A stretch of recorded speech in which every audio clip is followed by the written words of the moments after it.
Bonjour, voici vos sports préférés. N'oubliez pas de cliquer sur le bouton d'abonnement pour rejoindre la communauté YouTube qui connaît la croissance la plus rapide. N'oubliez pas que Nightcap n'existe pas sans vous. Alors, abonnez-vous, sinon vous allez faire pleurer. Le quarterback débutant de Brown, Shedeur Sanders, a déclaré qu'il ne conduirait plus de voiture après ses multiples accidents pour excès de vitesse ce mois-ci. Je ne conduis plus. Plus jamais. Oh, Rick, est-ce que ces contraventions pour excès de vitesse sont exagérées? Oh, c'est à toi d'abord. Absolument, absolument. Évidemment, vous savez, vous n'êtes pas censé rouler à grande vitesse. Vous n'êtes pas censé rouler à grande vitesse, quelle que soit la limite de vitesse. Je pense que vous devez juste être un peu plus prudent. Vous devez être un peu plus prudent. Nous avons tous dépassé la vitesse à un moment. Nous avons tous été arrêtés pour une contravention à un moment donné. Vous n'êtes pas censé le faire parfois. Les gens le font en fonction de l'endroit où vous devez vous rendre, d'un peu de retard, d'un retard sur un horaire quelconque à ce moment-là. Je suppose que vous devriez le faire sans doute. Je ne sais pas si c'était le matin, le midi ou le soir lorsqu'il a été arrêté. Peut-être qu'il essayait d'arriver au stade en premier. Peut-être voulait-il s'assurer d'arriver à une certaine heure. Quoi qu'il en soit, la décision cachée de ne plus conduire, de ne plus avoir de chauffeur ou de prendre un Uber, peu importe, pour ne plus recevoir de contravention est un pas dans la bonne direction pour s'assurer de ne plus refaire cette erreur. Ou alors, vous pouvez simplement conduire comme moi et ne jamais dépasser les 100 km/h. Qu'en pensez-vous, Rick? On exagère les choses. Je ne pense pas. Je ne pense pas. Je pense que c'est un signe d'avertissement et pas une alarme, mais 2 ou 3 choses. Et j'ai vécu ça. Il faut savoir que quand on est sous pression, il faut faire profil bas, n'est-ce pas? Ça ne veut pas dire qu'il faut toujours faire profil bas. Il faut savoir faire profil bas quand on est sous pression. Et voilà l'autre truc, j'ai mis ma casquette de psychologue et vous savez, tout ce qui s'est passé le jour de la draft, vous savez, tout le monde autour était énervé, vous savez, mais quand je l'ai montré à la caméra, il avait l'air cool, n'est-ce pas? Et c'est comme ça qu'on est censé être. Mais, d'accord, je dis que la vitesse est une manifestation de colère refoulée. C'est vrai, il faut que ça sorte d'une manière ou d'une autre, donc je dis que c'est. Vous savez, c'est. Si j'étais psychologue, je dirais que c'est normal d'être en colère. C'est vrai, c'est normal d'être en colère. J'aime ça. Vous pensez, n'est-ce pas? Vous pensez qu'à un moment donné, les gens pensaient qu'il allait être le premier choix de la draft. Oh! Personne ne pensait qu'il sortirait du top 10. Donc tu penses? Hein? Ouais, parce qu'il parle de Cam Ward, de lui et de Travis Hunter. Ouais, donc tu penses parfois que l'excès de vitesse pourrait être la manifestation de quelque chose qui est à l'intérieur? Genre mec, il faut juste que je me défoule, et tu dois, tu sais, enfoncer profondément la pédale d'accélérateur. Exactement, il faut que ça sorte d'une manière ou d'une autre. Ça doit sortir, un moyen ou un autre. Et, tu sais ce qui est drôle Rick? Et quand tu y penses aussi, on dit que je déteste utiliser le mot I. Je déteste l'utiliser, mais c'est évident, c'est quelque chose que les gens utilisent aujourd'hui pour les jeunes. Et de toute façon, quand on y pense à tous les étudiants de Géorgie, mais en général, tout le monde a des ennuis pour quoi faire, hein? La vitesse. Tu sais, quand on est jeune, quand on a 21, 22, 23 ans, on a besoin de vitesse. Et le type de voiture qu'ils ont, ce sont des Challenger, des Hellcats, des Durango. Ouais, Pat. Ouais, des Trackhawks. Donc, je veux dire, c'est quelque chose que les jeunes font tout le temps, vous savez, et ils doivent juste choisir quand le faire et avoir une meilleure compréhension de leur environnement, vous savez, quels que soient les appareils, vous savez, la technologie est tellement avancée maintenant. Mettez ce dont vous avez besoin dans votre voiture pour vous faire savoir s'il y a quelque chose autour. Parce que vous ne voulez pas qu'une erreur se produise, comme un excès de vitesse, un accident et la mort de quelqu'un. Ouais.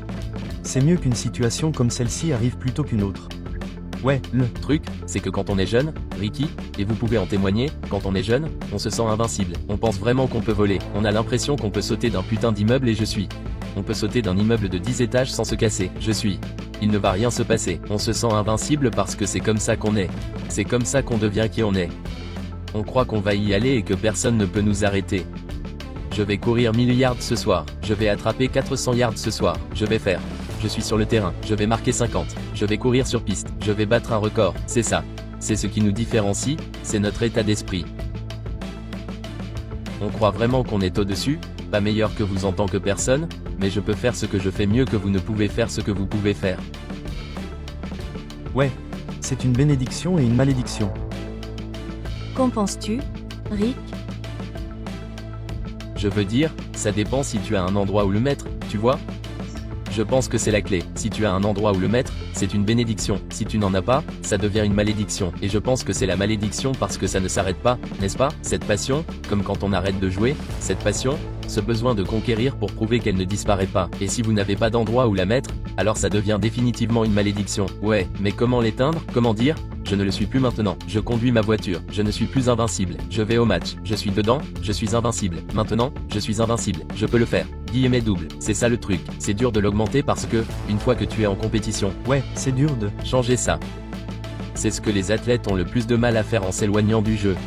Pas tous, la plupart, certains. Parce que j'ai fait de la compétition toute ma vie. Oh, Joe, de flag football à l'université, en passant par le Pee-wee, Pop Warner, et les équipes juniors et varsity. Donc, on a fait de la compétition en gros. J'ai 57 ans.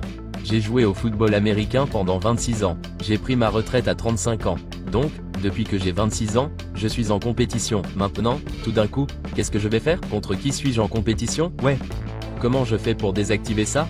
Comment je fais pour désactiver ça? Mec, tu t'arrêtes à côté de moi. Oh, je suis sur le tapis roulant. Oh, on fait la course. Non, je vais juste te faire courir. Tu aurais dû te mettre à côté de moi. Il y avait 3 tapis roulants là-bas, tout autour de moi. Tu es venu à celui à côté de moi. Tu cours? D'accord, on fait la course. Et, tu sais quoi? Maintenant que j'y pense aussi. Maintenant, je ne veux pas m'éloigner un peu du sujet, mais... Ouais, vas-y, la transition. Ouais. Cette nature compétitive, cet esprit de compétition, normalement quand tu arrêtes de jouer, je suis sûr que tu n'as pas joué depuis très longtemps, mais regarde, tu n'as rien supprimé. Vous avez juste pris cette nature compétitive que vous aviez dans le football et vous l'avez prise à la télé. Vous ne l'avez pas transposée au monde des affaires. Vous ne l'avez pas transposée à la télévision linéaire. Vous ne l'avez pas transposée en enfer. Vous ne l'avez pas transposée au dernier verre. Ouais, alors prenez-moi par exemple. Vous écoutez? Vous savez, mon cul de noir adore la compétition. Peu importe ce que c'est, que ce soit les jeux vidéo, que ce soit dire des conneries, que ce soit défier tous ceux qui viennent dans cette putain d'émission à faire quelque chose, que je plaisante ou non, vous savez, au fond de moi, je suis vraiment sérieux parce que je veux juste être compétitif. Et j'avais cette envie de retrouver cet amour pour ce que je faisais le dimanche. Il faut que je le trouve ailleurs. Il faut que je le trouve ailleurs. Alors, pourquoi ne pas le trouver dans tout ce que je fais dans la vie? Enfin, sauf au volant. N'est-ce pas? Ouais. Tout le monde n'a pas les opportunités que nous avons d'aller à la télévision, de faire des podcasts et de faire des choses comme ça. Certaines personnes, tu sais, mon frère, il s'est mis au golf. Ouais. Parce que c'est dur de changer, quand on fait quelque chose pendant une si longue période, c'est dur de s'arrêter. C'est pour ça que la dépendance est dure, tu vois, je veux dire, parce que réfléchis-y, la plupart des gens ne deviennent pas accros une seule fois. On le fait depuis longtemps et maintenant tu te dis, oh mec, qu'est-ce que je fais? Je ne peux pas boire, je ne peux pas fumer, je ne peux pas y aller, je ne peux pas jouer. Mec, qu'est-ce que je ne peux pas jouer au foot? Je ne peux plus jouer. Qu'est-ce que je vais faire? Qu'est-ce que je vais faire de cette énergie que j'ai? Oh, parce que j'avais l'habitude de la brûler en m'entraînant. J'avais l'habitude de la brûler en jouant. J'avais l'habitude de la brûler en sachant qu'on allait se rencontrer et que j'étais avec les gars. Maintenant, que faire de cette énergie que je n'ai nulle part où mettre? C'est bien. J'aime bien le mot que tu viens d'utiliser. Le mot que tu viens d'utiliser, addiction. Ouais. Avoir une addiction. Maintenant, j'ai oublié la statistique. Ils disent que je peux me tromper ou me corriger si j'ai raison. Rick ou tonton, si tu sais, il faut 30 jours pour créer une habitude. Ou est-ce que je suis en train de tripper? C'est ce qu'ils disent. Ouais, 30 jours. Il faut 30 jours pour créer une habitude, mais il faut une éternité pour s'en débarrasser. Salut, tonton. Je ne sais pas si tu as une addiction, mais Ricky, pour toi, pour quelqu'un qui aime fumer de l'herbe pour une raison ou une autre, penses-tu que c'est une addiction? Et si tu devais arrêter, pourrais-tu arrêter si besoin? Eh bien, c'est une question hypothétique, donc tu dois me donner une situation réelle où je devrais arrêter. Comme si j'allais chez le médecin? Exactement. Si j'allais chez le médecin me dirait, ce n'est pas bon pour tes poumons, tu dois arrêter. Oui, je peux arrêter. D'accord. Point. D'accord. Ricky, as-tu déjà vapoté? Non, je n'ai jamais commencé à vapoter. Non. D'accord. La NFL a essayé de dévaluer les postes de running back. Penses-tu que la saison dernière, le running back avait Saquon Barkley, Derrick Henry, Jahmyr Gibbs, Josh Jacobs, Joe Mixon?